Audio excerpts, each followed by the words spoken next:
2 to 3 hours to a place called Horohoro. That is the border between Kenya and Tanzania. And we shall have a moment to see what are the procedures there at the border and how our things are operating there. What are the matters concerning you there? There you shall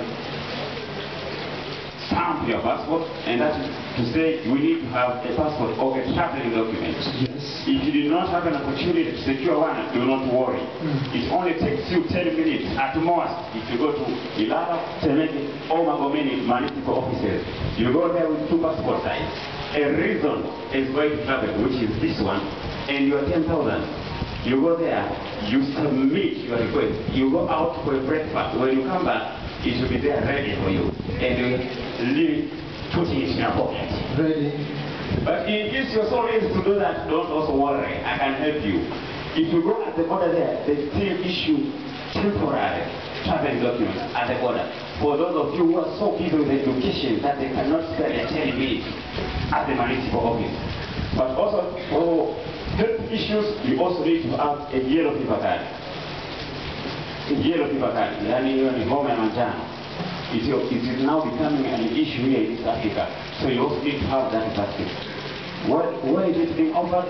At Natimoya Hospital or Papa Hospital at Mendese. You go there, they give you a vaccine. But in case you're so tied up with your education in that same area and you have exams closed and you cannot spare your time to go there and to queue for this service, oh Lord, God is so good for you. Because the Tanzanians have provided a tent just at the border. If you reach there, you just greet your countrymen and say, what is the society one? Maybe sina yellow fever. I'm to home. And they shall vaccinate you. It takes you 10 seconds. And you shall have that card. And you will pass that border legally and going into Kenya. From that place called Horohoro, it takes you another 1.5 hours to that place called the Mombasa City Center. That place is so beautiful. In fact, it's more than the restaurant. If you go to Tanga, there is where you are. Yeah, that is Mombasa. From that moment then, we shall now relax and take about 45 minutes from Mombasa City Town to a place called Kilifi. On our way to Kilifi, you shall see 3 tour sites. Which one are those? I'm going to not tell you. I've already told you, and it is for you to identify them. Mombasa Kilifi is a very good place. I visited there personally as one of the members of the committee of the preparation. I went there and saw the place. So I'm telling you all this, thank you, something which I've witnessed with my own eye. Brother and sister, time is up for us to stand before you. As you can see, the cost for associate to work 120,000 Tanzanian shillings, and for students you need to work only 110 Tanzanian shillings, and for couples, if you're married, you're going to have 130, and for 2 of you, you'll be supposed to have 206,000 Tanzanian shillings, and for children below 13 years of age, they're supposed to have only 60,000 Tanzanian shillings. And let me take you to the contact person that we can contact when we need to pay for these things. This is Brother Mbara, the local organizing committee chairman, and we have Sister Jacqueline. Their numbers are displayed there. Mbara's number is displayed here. You can contact him any time of the day or of the night. 24/7. 365, blah blah. And Jacqueline is also accessible. You can reach her, you can talk to her for consultation. Okay, Mbara, as you're winding up the deadline. Yes, brethren, as I have told you, that one is scheduled on the 26th of November to 1st of January. Arrival and supper is on 26th. Breakfast and departure is on 1st of January. Please, we know that you have just received of your book, and some of you have not yet received it. Make it a plan to arrange your things properly so that you will not regret. The deadline is the last this month. Make sure that you make your things very early so that you can arrange for you and make the booking for you. As I have said, if you have a family, don't worry. There are good places also for the family there. As we are winding up, let me ask something. After having said so, before we do that, maybe I should invite one retreater to come and testify to you of what she has been benefiting from this retreat. Wow. You see, yesterday I told some of the colleagues here that I attended the first retreat in 2004. And I saw a very elderly man in our car, and I was wondering what was he doing in the car. Then I reached Rwanda. I even saw a baby, you see, with gray hair. Her last born being of my age. But she was not the only one. We had some elderly people there, and I was surprised, what are these people doing in this meeting? But then it comes 2006 here, I was graduating, and I'm still very myself going to this meeting. I'm no longer wondering what those people are doing there. Now I want to invite one of these guys here to come and tell you why she has tested it and why she still going to this meeting. Come on, Sister Obio, please.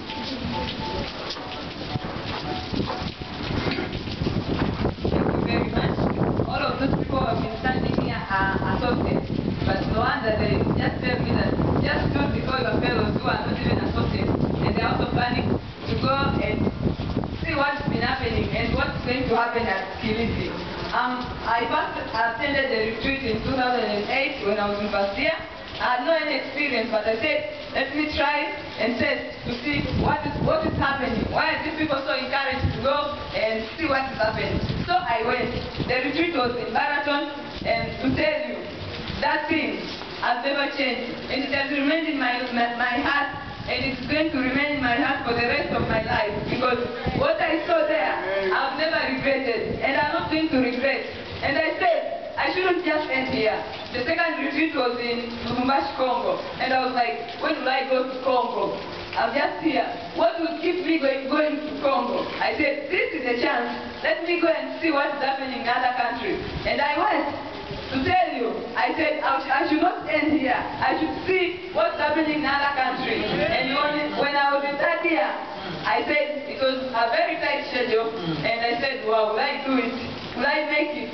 But I said, Lord, give me power. I'm going to do it. And I went to Burundi. To tell you, some of my fellow students did not go because of school matters and such stuff. But when I was there, I had that dog. So there was no classes. So I didn't miss anything. When I came back, there was like, I wish I knew so that I could also go. And this time around, I'm not going to remain behind. So I encourage you, my fellow students, and those who are not students, please don't remain to be told that this is what was happening. Come and see at your own eyes so that you get a testimony to your fellows, and you get to see other people. All these people who are standing here, I just met them at the retreat. I did not know them before, and as for now, they are my friends. They are not even my relatives, but that friendship, what I was talking about. Wow. They are my friends. Yeah. You can also get friends and friends and friends of that kind. Wow. You are warmly welcome. Hey, I'm friends from Emma. Wow. This is a life investment we're doing here, brothers and sisters. You invest here, you invest forever, and invest for life. Wapendwa, sisi tumemaliza. We are done.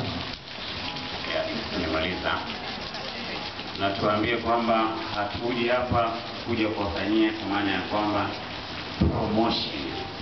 Hapana, tunakuja kuwapa mwaliko. Yani kwa maana ya kwamba we have no gains in this, but we have tested it. Na tumeona ni nafasi ya kuja kuambia na nyinyi. Sisi kama sisi tunakwenda. Sisi kama sisi tunakwenda na watu wapo wengi. Lakini huu ni baraka sio kunia mtu mwingine.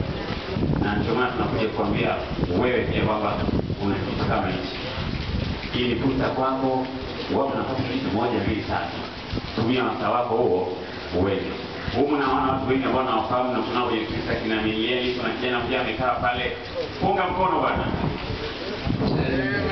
Akina Jeje, wote hao tunakutana nao kwenye mkutano huko. Ni fursa nyingine tena, kama nawe hujakwenda kwenye mkutano huo, basi upate fursa hii. Utajuta maishani mwako kama nilivyosema Daniel. Tuseme hivi tena. Wangapi ambao ndani ya mioyo yao wameguswa? Kama umeguswa, nyosha mkono. Kama umeguswa, amen. Put up your hands if you are touched. Nyosha tu mkono. Sijasema wangapi wanataka kwenda. Kama umeguswa, nyosha mkono. Hatuendi kwa bahati. Amen. Unasemaje? Sasa ninataka kusogea kitu moja nyingine zaidi. Wangapi wanasema kwamba kwa neema Sema kama wataka kwa neema ya nani? Ya Bwana Yesu. Na upendo wa nani? Wa Mungu Baba. Na ushirika wa nani? Wa Roho Mtakatifu. Mungu saidia. Ndio. Mungu bariki. Mungu takasa. Yes. Ninaenda ukirithi. Hebu tushimame mikono yenu. Naongezeka. Amina. Wengine wauzaji. Sasa, you guys, I want to meet you so shortly. I want to meet you so shortly here. And we are going to pray. But before you pray, your last words. Wapendwa, kama wewe umesika kunyosha mkono wako, viongozi wenu tumeshawapa mawasiliano yetu. Ukijisikia umeoiwa, utakwenda retreat. Ukijisikia una changamoto, shiriki changamoto yako, utakwenda retreat. Shughuli tunazo ni nyingi, muda hautoshi. Watu wamekwenda bila pesa, watu wamekwenda mitihani juma imebaki, lakini Bwana hakuwafungulia. Sure. Kwa wale ambao wameoiwa, msisite nyuma. Chochote changamoto ambayo unakabiliana nayo, shiriki na Bwana, sema na sisi tutakusaidia. Basi wakati tunataka kumalizia, ningeomba msogee hapa tuimbe wimbo mmoja wa mwisho.